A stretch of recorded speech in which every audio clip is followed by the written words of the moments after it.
जय हिंद साथियों। आशा करता हूँ आप सभी बहुत ही मस्त और ज़बरदस्त होंगे, अपनी अपनी तैयारी में व्यस्त और मगन होंगे। दोस्तों, जैसा कि आप जानते हैं कि बिहार सिविल कोड का एग्ज़ाम की बात करें तो जनवरी से फरवरी तक में होने की प्रबल संभावना है। तो वहीं बात करते हैं एसएससी जीडी का एग्ज़ाम भी हम बात करें तो यह प्रस्तावित हो चुका है जनवरी में इसको होने की प्रबल संभावना। अब वहीं बात करते हैं 20 एमसीक्यू का क्वेश्चन जो है डेली वाइज पर चलाया जाता है, जो कि एग्ज़ाम के दृष्टिकोण से बहुत ही महत्वपूर्ण हो जाते हैं। और वहीं बात करते हैं 20 एमसीक्यू से पहले हम जो है एक्स्ट्रा डोज यानी कि पूरी देश और दुनिया घुमाने का हम प्रयास करते हैं ताकि एग्ज़ाम के दृष्टिकोण से महत्वपूर्ण हो सकते हैं। यानी कि एग्ज़ाम में जो भी क्वेश्चन पूछे जाते हैं उसी पर हम चर्चा करने का पूर्ण रूप से प्रयास करते हैं। तो वहीं बात कर लेते हैं दोस्तों, जो भी मतलब कि पिछले वीडियो को आप नहीं देखे हैं जो मोस्ट इम्पोर्टेंट हो जाता है एग्ज़ाम के दृष्टिकोण से, उसे भी जाके आप प्लेलिस्ट में जाके देख सकते हैं। अगर आप चाहते हैं पीडीएफ भी लेना तो वीडियो के नीचे डिस्क्रिप्शन में लिंक दिया गया है, वहाँ से जाकर आप टेलीग्राम ज्वाइन करके पीडीएफ डाउनलोड करके प्रैक्टिस कर सकते हैं। तो चलिए आज की सवाल की ओर बढ़ने से पहले आज की मोटिवेशन लाइन की बात करते हैं। जब आप अपनी कीमत जानते हैं तो कोई भी आपको बेकार महसूस नहीं करवा सकता है। यानी कि आपकी अगर कीमत कोई भी जान लेता है तो आप क्या चीज़ हैं या किसकी तैयारी करते हैं, तो आपको कोई भी आदमी बेकार नहीं समझते हैं कि आपको पहचान लेते हैं आप क्या चीज़ हैं। चलिए हम बात कर लेते हैं आज की सवाल की। आज का हमारा पहला सवाल है, भारत की 15,106.7 किलोमीटर लंबी सीमा 7 देशों से लगती है। कल हमने पिछले वीडियो में बताए थे भारत की कुल 7 पड़ोसी देश है। आज हम जानते हैं कि कुल 7 पड़ोसी देश है और किन किन देशों के साथ कितना सीमा लगता है। तो सबसे पहले हम बात कर लेते हैं भारत के जितने भी पड़ोसी देश है। ये देख सकते हैं, ये भारत हमारा प्यारा भारत है, यहाँ पे देख सकते हैं। तो यहाँ पे दिया गया है ये इंडियन ओशियन हो जाते हैं, इंडियन ओशियन, और यहाँ पे ये बंगाल की खाड़ी हो जाते हैं। यहाँ पे देख सकते हैं ये है अंडमान निकोबार द्वीप समूह, यहाँ पे हो जाते हैं। और वहीं बात कर लेते हैं समुद्री सीमा की बात करें तो 7,516.6 किलोमीटर समुद्री सीमा भारत की हो जाते हैं। अब वही बात करते हैं, ये है श्रीलंका, देख सकते हैं जैसे कि भारत को ऐसा लगता है जैसे भारत को पकड़ के लटका हुआ है। इन्हीं के बीच में जो पाक की खाड़ी स्थित है, पाक की खाड़ी और मन्नार की खाड़ी इन दोनों के बीच में स्थित है। अब वही बात कर लेते हैं भारत की पड़ोसी देश कौन कौन से हैं, और तो पहले ही कल हम बता चुके हैं। आज हम जान लेते हैं कि भारत के कौन कौन से पड़ोसी देश किससे ज़्यादा सीमा लगते हैं। सबसे पहले देख लेते हैं, यहाँ पे जो ये बीच में है ये बांग्लादेश है, और बांग्लादेश के साथ जो ये तीनों साइड जो सीमा लगते हैं, देख सकते हैं यहाँ से लेकर यहाँ से इतना लेकर जो है बांग्लादेश के साथ यानी स्थलीय सीमा लगने वाला सबसे ज़्यादा जो है 4,096.7 किलोमीटर जो है सबसे ज़्यादा सीमा यानी कि सीमा लगने वाला देश है बांग्लादेश। याद रख सकते, ये क्या है, हमारा पोता है। पोता के साथ सबसे ज़्यादा सीमा लगने वाला देश हमारा बांग्लादेश हो जाता है। ये याद रखना, ये खूब पूछे जाते हैं, सब सर्वाधिक सीमा लगने वाला देश कौन सा है, तो भारत के साथ तो बांग्लादेश है। अब वही बात करते हैं सेकंड स्थान पर कौन सा है, तो ये चीन है। ये धोखेबाज जो है हमेशा कुछ ना कुछ करते रहता है। यानी कि पड़ोसी जो हमारा जो कोई भी पड़ोसी अगर तरक्की करना चाहता है तो उसे तरक्की देखना नहीं चाहता है। पड़ोसी सबसे ज़्यादा खतरनाक यानी कि देख सकते हैं धोखेबाज ये चीन है। तो इसके साथ जो है दूसरा सबसे ज़्यादा जो है सीमा लगने वाला देश चीन के साथ लगता है। यानी कि यहाँ पे हम देख सकते हैं चीन जो है यहाँ से लेकर यहाँ से इसे करके मैप जो दिया हो गया, यहाँ से यहाँ तक पूरा जो है ये चीन जो है के साथ सीमा लगता है। कितना, 3,488 किलोमीटर। दूसरा सर्वाधिक सीमा लगने वाला देश चीन के साथ लगता है। अब वही बात कर लेते हैं चीन की, तो चीन के बाद क्या है, चीन के बाद पाकिस्तान है, हमारा बेटे के साथ जो सीमा यहाँ से लेकर यहाँ से आप देख सकते हैं यहाँ से लेकर यहाँ तक जो सीमा लगता है 3,323 किलोमीटर सीमा लगता है। यानी तीसरा सबसे ज़्यादा सीमा लगने वाला देश के साथ लगता है, तो पाकिस्तान के साथ, ये आपको याद रखनी है। और चौथा की हम बात कर लेते हैं नेपाल की हम बात कर लेते हैं, यहाँ से नेपाल की हम बात करते हैं तो नेपाल के साथ सीमा कहाँ से लगता है, यहाँ से लेकर यहाँ तक जो है नेपाल से सीमा लगता है। कितना, 1,751 किलोमीटर। यानी कि ये बात कहीं यूँ कहें तो ये चौथा सबसे बड़ा सीमा लगने वाला देश के साथ लगता है, तो नेपाल के साथ। और वहीं बात करते हैं भूटान, तो यहाँ पे आपको देख सकते हैं यहाँ पे जो भूटान है ये बीच में ये हिस्सा तो भूटान का है। तो भूटान के साथ कितना लगता है? 699 किलोमीटर लंबा सीमा भूटान के साथ है। यानी कि भूटान नहीं, ये हम कह सकते हैं भूटान, ये इसके बाद भूटान से पहले म्यांमार हो जाएगा। कितना है? तो यहाँ से यहाँ तक जो है देख सकते हैं म्यांमार है। तो म्यांमार के साथ सीमा कितना लगता है? 1643।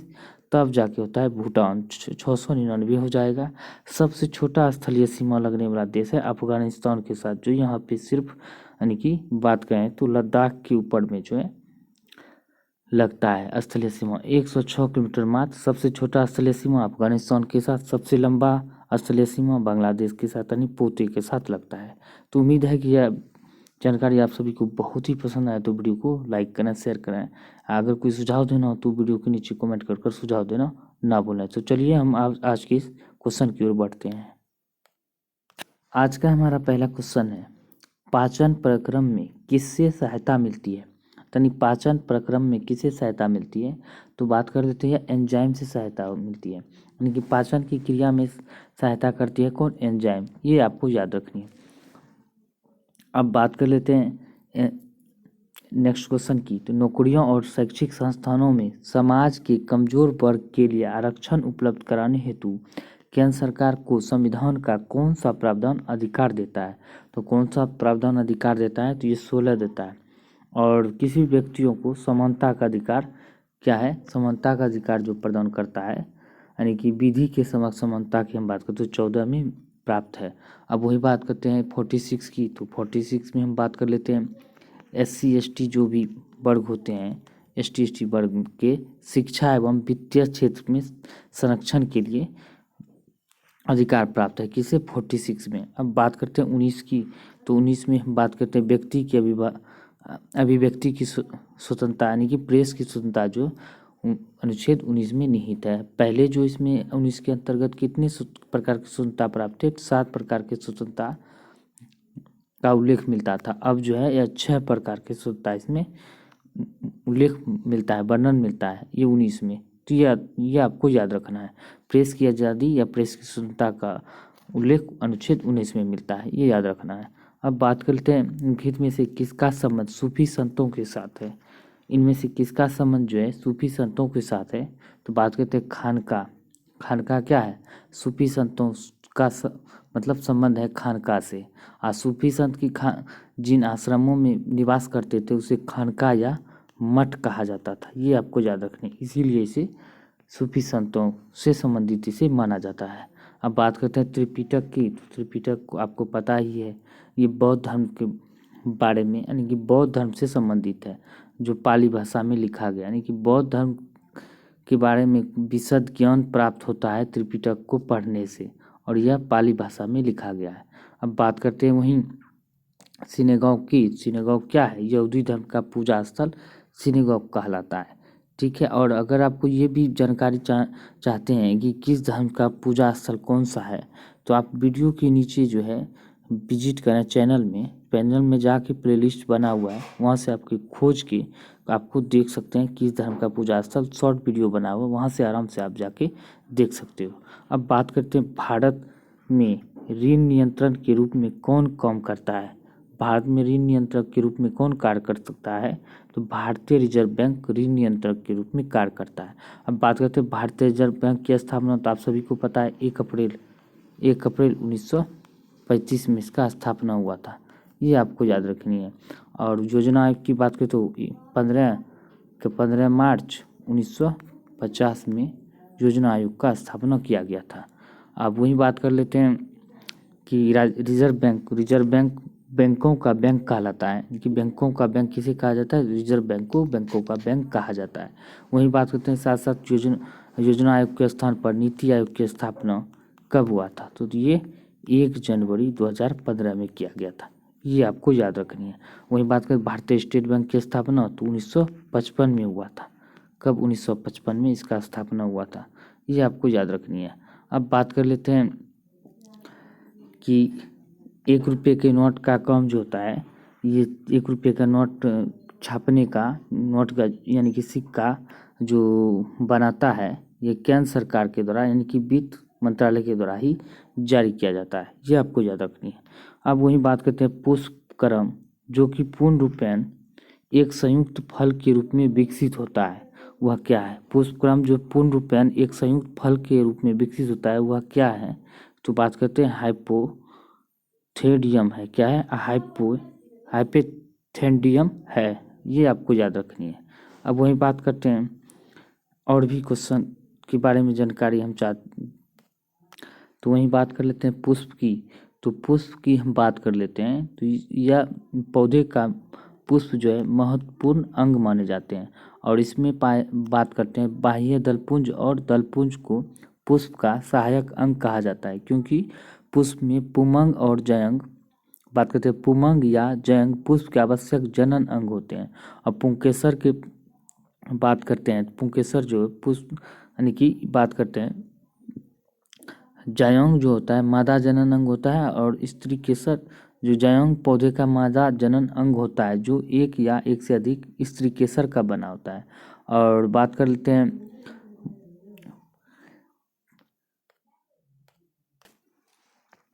और वहीं बात करते हैं पुंकेसर पौधे का नर जनन अंग का एक हिस्सा होता है। वहीं बात कर लेते हैं अब डीएनए में पाई जाती है, यानी कि डीएनए में क्या पाई जाती है? तो पेंटोज शर्करा डीएनए में पाया जाता है। क्या पाया जाता है? पेंटोज शर्करा। ये आपको याद रखना है। अब बात करते हैं डीएनए की। तो डीएनए का फुल फॉर्म होता है deoxy ribonucleic acid. Deoxy ribonucleic acid होता है। और बात करते हैं डीएनए का संरचना की बात करते हैं तो वाटसन एवं क्रिक ने 1953 में दिया था। कब? 1953 में दिया था। ये आपको याद रखना है, मोस्ट इम्पोर्टेंट क्वेश्चन हो जाते हैं। अब वही बात करते हैं वातावरण के संदर्भ में जीवों का अध्ययन करने वाली विज्ञान शाखा को कहते हैं। तो वातावरण के संदर्भ में जीवों के अध्ययन करने वाली विज्ञान शाखा को कहते हैं पारिस्थितिकी विज्ञान कहा जाता है। क्या? पारिस्थितिकी विज्ञान कहा जाता है। अब वही बात कर लेते हैं नेक्स्ट क्वेश्चन की, प्रकाश संश्लेषण में ऑक्सीजन क्या होता है? प्रकाश संश्लेषण में ऑक्सीजन पानी से उत्पन्न होता है। किससे? पानी से उत्पन्न होता है। ये आपको याद रखना है। अब बात करते हैं प्रकाश संश्लेषण की क्रिया की दर हम पहले भी पिछले वीडियो में बता चुके हैं। लाल रंग में जो है सबसे अधिक होता है और बैगनी रंग में सबसे कम होता है। ये आपको याद रखना है। अब बात कर लेते हैं नेक्स्ट क्वेश्चन की, इंसुलिन एक प्रकार का क्या है? तो इंसुलिन एक प्रकार का हम बात करते हैं, ये क्या है?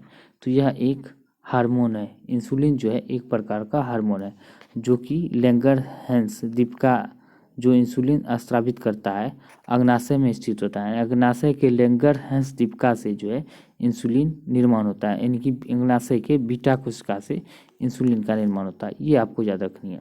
अब बात करते हैं अग्नाशय की। तो अंतःस्रावी और बाह्यस्रावी दोनों ग्रंथि अग्नाशय होता है। ये याद रखना है, अग्नाशय अंतःस्रावी बाह्यस्रावी दोनों ग्रंथ होते हैं। कभी कभी खूब पूछा जाता है ये क्वेश्चन। अब मानव शरीर में द्वितीय सबसे बड़ी ग्रंथि और सबसे बड़ी मिश्रित ग्रंथि भी अग्न्याशय होता है। ये आपको याद रहेगा। मानव शरीर की दूसरी सबसे बड़ी ग्रंथि और सबसे बड़ी मिश्रित ग्रंथि अग्न्याशय होता है। सबसे बड़ी अगर पूछे तो यकृत होता है। ये आपको याद रखनी है। अब बात कर लेते हैं एड्रिनल हार्मोन हृदय स्पंदन और तथा रक्तदाब को बढ़ जाता है, यानी कि एड्रिनल हार्मोन द्वारा हृदय स्पंदन तथा रक्तदाब बढ़ जाता है। ये भी आपको याद रखनी है।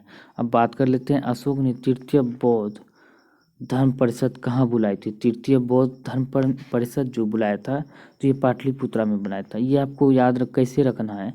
तो हम ऐसे भी पता कर लेते हैं कि कहाँ पे, जैसे कि याद करते हैं कहाँ कहाँ हुआ था। तो इसका ट्रिक होता है रा वे पा कु हो गया, ऐसे याद रखना। राज से हो गया राजगिरी, ये आपको याद रखनी है। और वै से हो गया वैशाली, क्या हो गया? वैशाली। और पा से हो गया पाटलिपुत्र।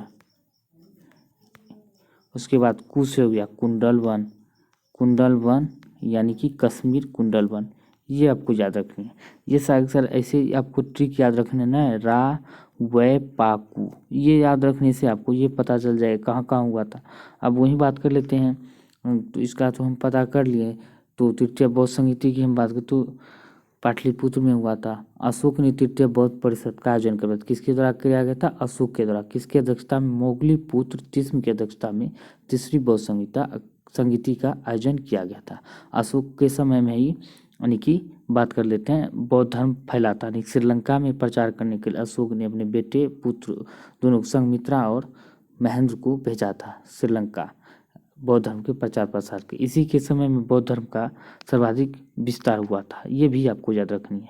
बात करते हैं सीजर फ्राइड रेखा किन दो देशों के बीच की सीमा रेखा है। सीजर फ्राइड की हम बात करते हैं तो यह जो है जर्मनी और फ्रांस के बीच की सीमा रेखा है। अब बात करते हैं जर्मनी और पोलैंड की सीमा रेखा की बात कर लेते हैं क्या है। तो जर्मनी पोलैंड की सीमा रेखा तो हिंडनबर्ग रेखा है। हिंडनबर्ग रेखा जर्मनी और पोलैंड के बीच है। भारत अफगानिस्तान की हम बात करें तो इसके बीच कौन सा रेखा है। तो भारत अफगानिस्तान के बीच में डूरंड रेखा है, डूरंड। और भारत पाकिस्तान के बीच में कौन सा है, रेड क्लिफ है। भारत चीन की बात करें तो भारत और चीन के बीच में रेखा कौन सा है, इन दोनों के बीच में मैकमोहन रेखा है, ये आपको याद रखनी है। वही बात करते हैं कि मेनर हिम रेखा, तो मेनर हिम रेखा रूस और फिनलैंड के बीच में मेनर हिम रेखा है, ये आपको याद रखनी है। अब बात करते हैं नेक्स्ट क्वेश्चन की, तो लाल त्रिकोण प्रतीक है किसका। तो लाल त्रिकोण की हम बात करें तो यह डॉक्टरी सहायता, यानी कि लाल त्रिकोण डॉक्टरी सहायता नहीं, ये हो जाता है क्या, तो ये हो जाता है परिवार नियोजन से। जैसे लाल त्रिकोण ऐसे होता है, ये हो गया परिवार नियोजन। आप देख सकते हो अस्पताल वगैरह सब जाओगे तो इस प्रकार का चित्र बना हुआ है, इसका मतलब परिवार नियोजन हो जाता है। अब बात करते हैं रेड क्रॉस, तो रेड क्रॉस ऐसे रहता है, ये हो गया डॉक्टरी सहायता के लिए, ये हो जाता है रेड क्रॉस, ये आपको याद रखनी है। अब बात करते हैं वही कि लाल झंडा, तो लाल झंडा भी दिखाया जाता है, तो लाल फ्लैग जो भी होता है ये किसका प्रतीक हो जाएगा, ये आपको याद रखना। ये जो लाल फ्लैग जो होता है झंडा खतरे का प्रतीक होता है। उल्टा झंडा किसका प्रतीक होता है, उल्टा झंडा जो संकट में होता है उसका प्रतीक होता है। अगर कबूतर का चित्र आप जहाँ कभी देखो तो उसका मतलब शांति होता है, यानी कि शांति का प्रतीक कबूतर होता है। और चक्र जो दिया होता है 24 तीली झंडे में रहता है, ये प्रगति का प्रतीक है, ये आपको याद रखनी है। और रेड क्रॉस डॉक्टरी सहायता यानी अस्पताल का प्रतीक, हमने पहले भी बोल चुके हैं। ये जो जहाँ भी ऐसे करके देखोगे तो ये डॉक्टरी सहायता यानी कि अस्पताल का प्रतीक होता है रेड क्रॉस। अब दो हड्डी अगर आपस में एक दूसरे को क्रॉस करता है तो ये बिजली का संकेत होता है, बिजली खतरे का संकेत होता है, ये आपको याद रखनी है।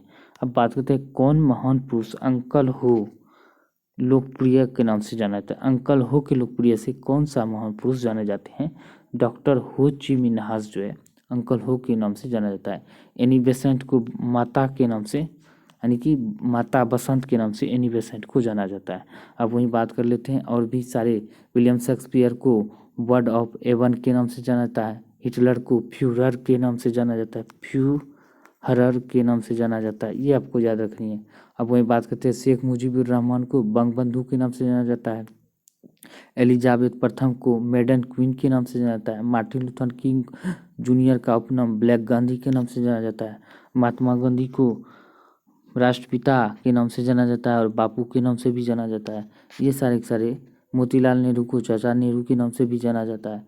ये सारे के सारे नाम जो है आपको याद रखने, एक ना एक जरूर आपको एग्जाम में पूछ लिए जाते हैं। अब बात करते हैं जवाहरलाल नेहरू का जन्म कब हुआ था, ऐसे कैसे याद रखना है। तो 9 से नेहरू 9 से नवासी, हम देख सकते हैं कहाँ पे नवासी, तो यहाँ पे तो हो गया, आंसर निकल के चला आएगा, आसानी से याद रख सकते हैं, इस तरह आपको निकाल सकते हैं। तो वही बात कर लेते हैं अब अगले क्वेश्चन की। विश्व पशु दिवस प्रत्येक वर्ष किस तिथि को मनाया जाता है। विश्व पशु दिवस की हम बात करें तो ये 4 अक्टूबर को मनाया जाता है, ये आपको याद रखनी है। ये सारे के सारे दिवस भी है, एक ना एक दिवस आपको जरूर एग्जाम में पूछ लिए जाते हैं। बात करते हैं किसने ऑपरेशन यात्री सुरक्षा का शुभारंभ किया है। तो यात्री सुरक्षा का शुभारंभ रेलवे के दौरान की रेलवे सुरक्षा बल, जिसे आरपीएफ कहते हैं, उसी ने स्टार्ट किया है। बात करते हैं किस देश ने ओमिक्रॉन वेरिएंट के लिए पहली बार कोविड-19 वैक्सीन को अधिकृत किया है। तो किसने अधिकृत किया है, तो बात करते हैं यूके यानी कि ब्रिटेन ने किया के। ब्रिटेन को हम क्या है यूके के नाम से भी जानते हैं, इंग्लैंड के नाम से भी जानते हैं और ब्रिटेन के नाम से भी जानते हैं। और यूके का फुल फॉर्म बात करते हैं यूनाइटेड किंगडम भी कहते हैं उसी का फुल फॉर्म। अब वही बात करते हैं भारत के 14वें उपराष्ट्रपति के रूप में किसे चुना गया? 14वें में उपराष्ट्रपति की हम बात करें तो यह जगदीप धनखड़ को चुना गया है। ये आपको याद रखनी है। उपराष्ट्रपति बनने से पहले जगदीप धनखड़ कहाँ का राज्यपाल था, यानी कि राज्यपाल था, तो ये वेस्ट बंगाल का था। ये आपको याद रखनी है।